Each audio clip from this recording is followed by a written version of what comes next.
redação e comigo para debater os principais temas do dia, jornalistas Eduardo Costa, William Travassos, economista Rita Mundim e empresário Leonardo Bortoleto. Olha só, pessoal, em entrevista à Itatiaia, o presidente da Caixa Econômica Federal, Carlos Vieira, afirmou que o banco tem recursos suficientes para atender a demanda de financiamentos em 2026. No ano passado, vale lembrar, a Caixa precisou travar alguns processos por falta de verba. O presidente do Banco Estatal ainda afirmou que a novidade para este ano é a criação de um super app, né? Um aplicativo que vai reunir todos os serviços, como contas, financiamentos e programas sociais. Isso tudo num aplicativo só, que seria uma novidade mais digital para o ano de 2026. Eduardo Costa, bom dia para você. Pelo menos a notícia é boa, né? Vai ter dinheiro para financiar imóvel.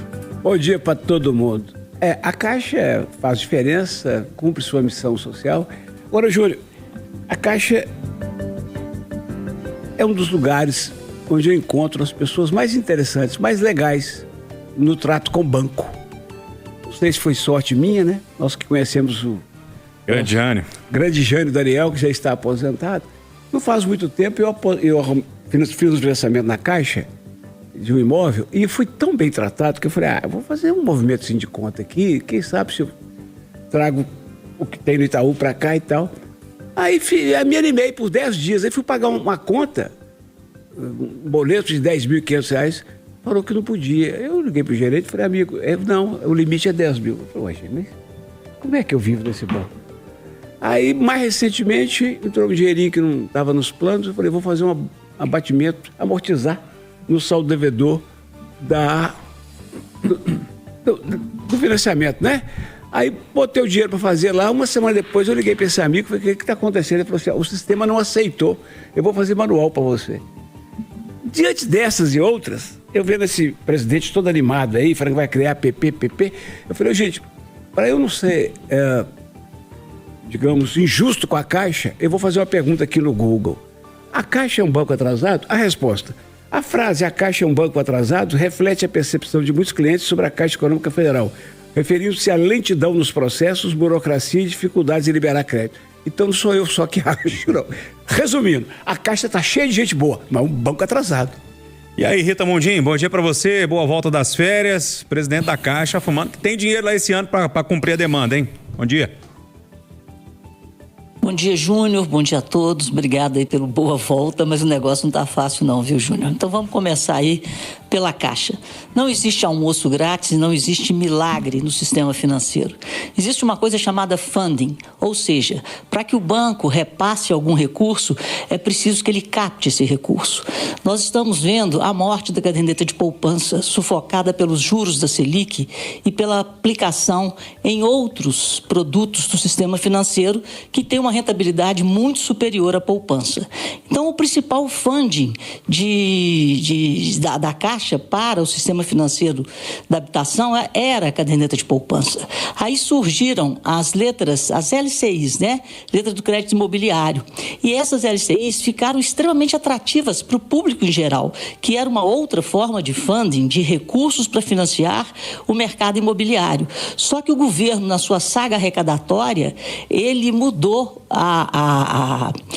o período de carência dessas LCIs que não cobram imposto. Só que a classe média brasileira, ela não pode sair de uma carência de 90 dias para uma carência de 6 meses, de 9 meses. Então, houve, de novo, uma saída dos investidores desse tipo de investimento em função do aumento do prazo da carência. Por que eu falei dessa saga arrecadatória? Porque esses recursos que eram direcionados para LCIs, eles passaram a ser redirecionados para fundos de investimento que pagam impostos. Então, gente, é isso que está acontecendo. Não existe a condição de financiar se não houver a captação dos recursos para essa finalidade. Portanto, com a remuneração de hoje da caderneta de poupança, que é em torno de 6,17% ao ano, ela perde competitividade para outros tipos de investimento e essa arrecadação geração de recursos para financiar imóveis vai diminuindo e vai deixando esses recursos cada vez mais escassos e, consequentemente, o tomador de crédito imobiliário ele vai ter que pagar cada vez mais caro. William Travassos, como é que você viu essa entrevista aí do presidente da Caixa Econômica Federal, a Itatiaia? Bom dia. Bom dia, Júnior Moreira, bom dia, bancada, bom dia, os ouvintes da Itatiaia. O Edu tocou no ponto do lado emocional, né? Esse que a gente tem com a Caixa.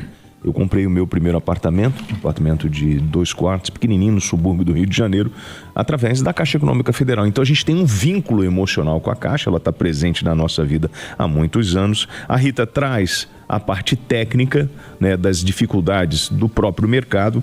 E uma fala que você colocou aqui, Júnior, que ela vai muito do que o Eduardo abordou, quando o presidente fala sobre a criação de um super app, ou seja, uma necessidade de fazer dar uma repaginada na Caixa e tornar um banco mais agressivo, mais preparado para o negócio, para o mercado, o que não é fácil. A gente falava, por exemplo, dos Correios. Lembra dos Correios, da dificuldade em mudar a mentalidade e encarar esse mundo moderno? E nós temos hoje no mercado financeiro, né? Você tem as opções de investimento, coisas que nós não tínhamos esse conhecimento no passado e também não tínhamos tantas opções para poder fazer as nossas apostas. Então acho que hoje é uma questão de mudança, né? Com todos os desafios desse mercado financeiro.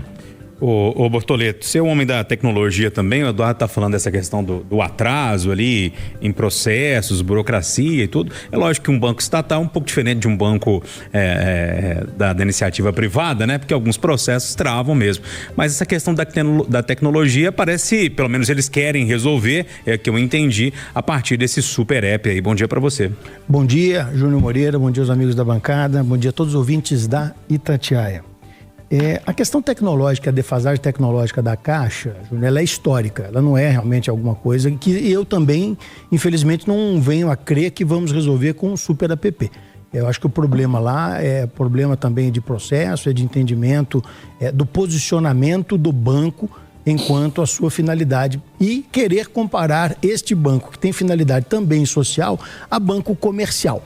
Então, há uma diferença muito grande na gênese dos dois mercados. O banco, a Caixa Econômica Federal, como para atender o social, e essas demandas que são nossas do comercial. Eu, particularmente, sou muito grato à Caixa, também o primeiro financiamento que eu fiz do meu imóvel, o imóvel que eu moro hoje, inclusive, foi feito na Caixa Econômica Federal, foi super bem atendido, mas sofro todas as vezes como cliente também da Caixa pela questão tecnológica. Só no tocante ao aumento dos recursos, do funding, que bem abordou aqui a Rita, há uma mudança no compulsório, né? Que é aquele dinheiro que automaticamente fica bloqueado de todos os bancos junto ao Banco Central. É daí que vai vir boa parte dessa expectativa da Caixa Econômica. E temos que lembrar, Júnior, o seguinte, ano que vem é ano eleitoral.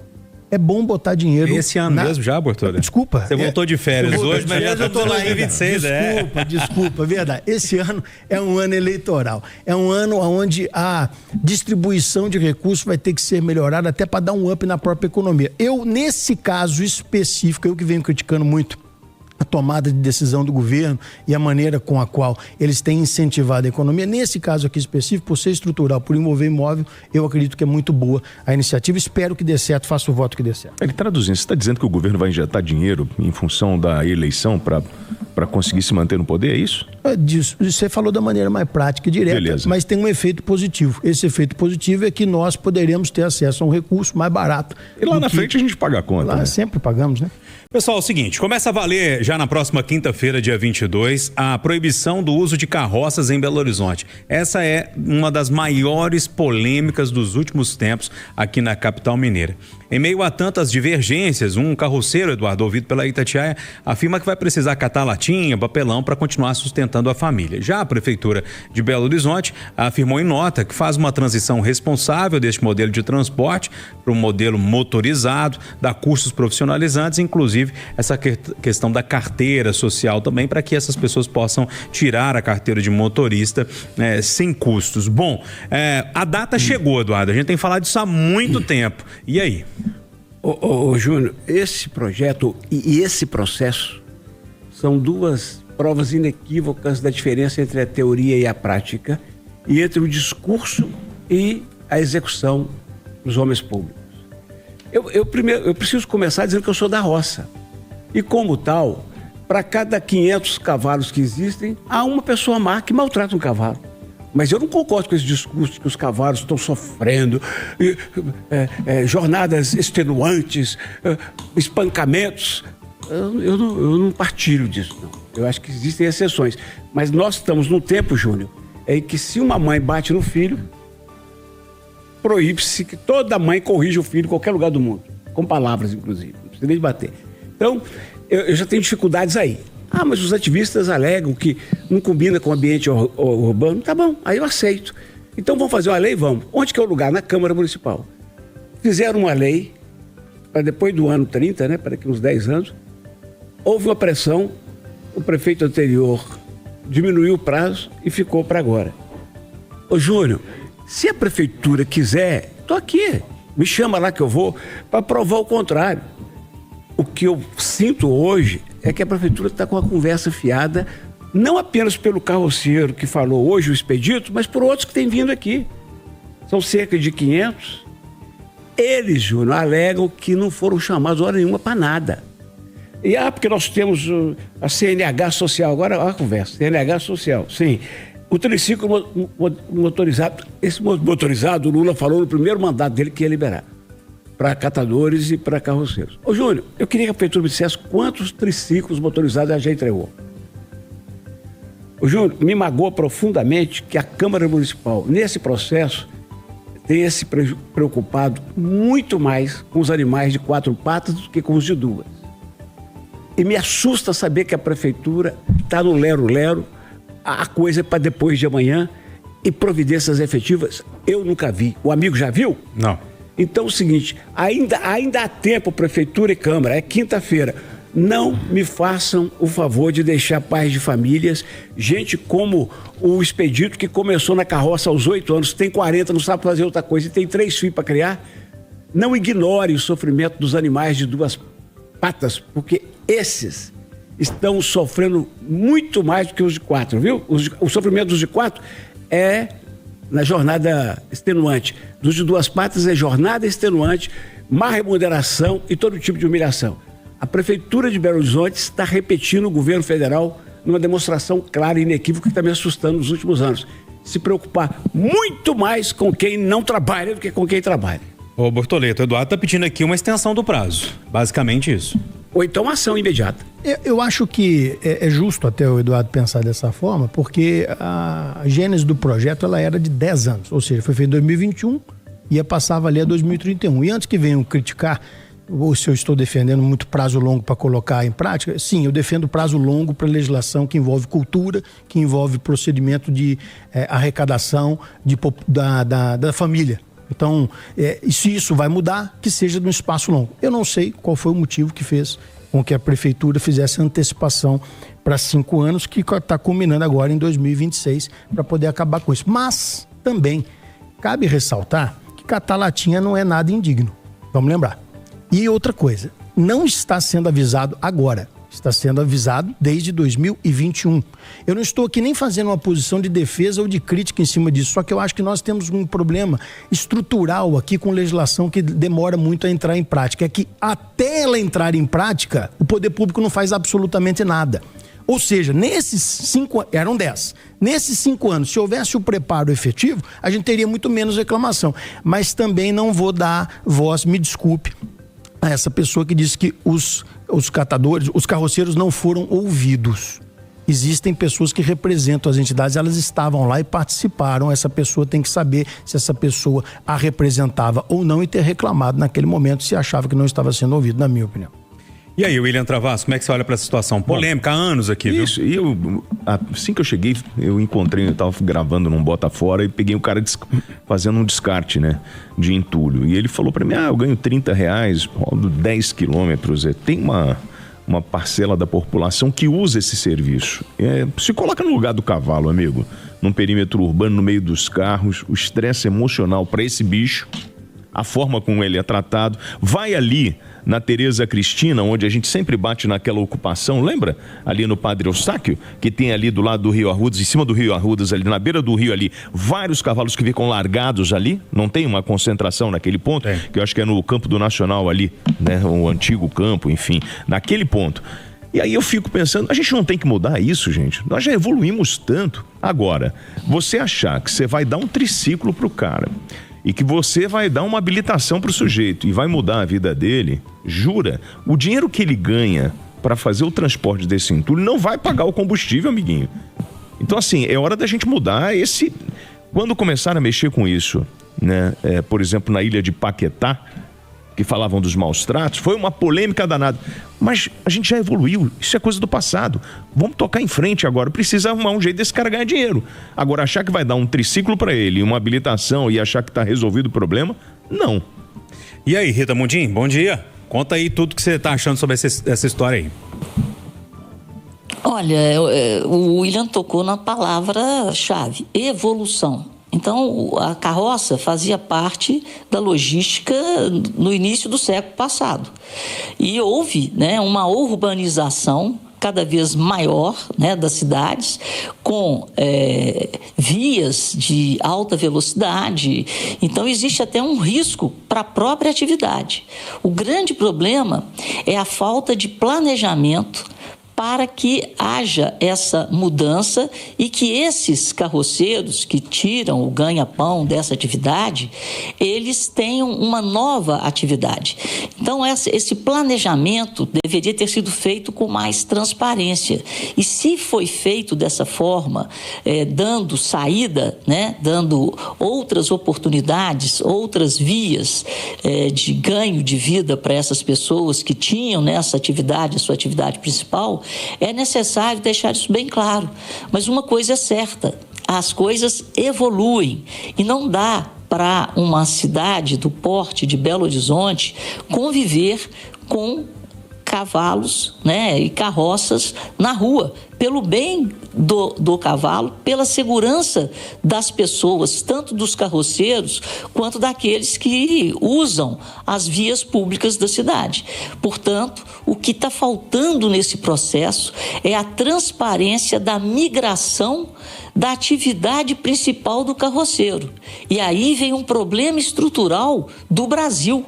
É a falta de investimento em educação que limita a condição das pessoas a mudarem em um século em plena evolução. As pessoas não conseguem se encaixarem em outras profissões porque não tiveram educação e nem acesso a ela para isso. Eu preciso de duas coisas. Uma, que o Orley, que é um grande despachante, que sabe tudo de caixa, porque sabe tudo de financiamento, lembrou algo aqui que eu preciso contar. É que todo gerente da Caixa, Júnior, você vai lá, discute com ele, tadinho, ele resolve tudo, ok, vamos fazer. Ele tem que mandar tudo que ele fez para outro gerente avaliar. E depois vai para o comitê de crédito, depois vai para o outro. O cara não tem autonomia. Burocracia estatal, que chama isso aí. Exatamente, o Orley lembrou isso aqui. Agora, sobre essa questão de carroceiro, gente, eu já falei isso aqui umas 200 vezes, eu vou repetir. Há 30 anos, nenhum prefeito tem coragem de tirar o PT da área social da Prefeitura de Belo Horizonte. Há 30 anos, desde o meu querido Patrus, que foi um bom prefeito, mas pecou nisso, que o PT manda nessa questão de social e de atendimento a pessoas com sofrimento mental. Há 30 anos, Júlio, que é só discurso, é só conversa fiada. E só mais cabana na rua para quem está sem lugar, eles dão a cabana. E deixa fazer isso, e deixa aquilo. Aliás, a Marília agora deu... Ela que não é muito PT, foi PT, que ela também distribuiu cabana lá em Contagem. Então é o seguinte... Na época do Calil, piorou, porque o Calil, além de deixar o PT comandar isso, ele queria fazer média com todo mundo, ele deixava tudo. Então, a cidade está essa esculhambação que está, e em todos os setores tem essa falha que ocorre agora na questão dos carroceiros, porque os caras, Júnior, está cheio de rolando lero. Eles vão enrolando e não resolvem. Esse aqui é o detalhe. Vão tirar os cavalos, sim, porque ficam bem com a opinião pública, mas não vão tomar atitude nenhuma porque não fazem nem tomam. Ponto final, nosso Conversa Geração. TV Eduardo Costa, William Travassos, Rita Mundim e Leonardo Bortoleto. Agora o Assinantão. Mais informações ao longo do dia, de hora em hora no Itatiaia Urgente ou quando a notícia acontecer. Bom dia para todo mundo. Boa segunda, boa semana.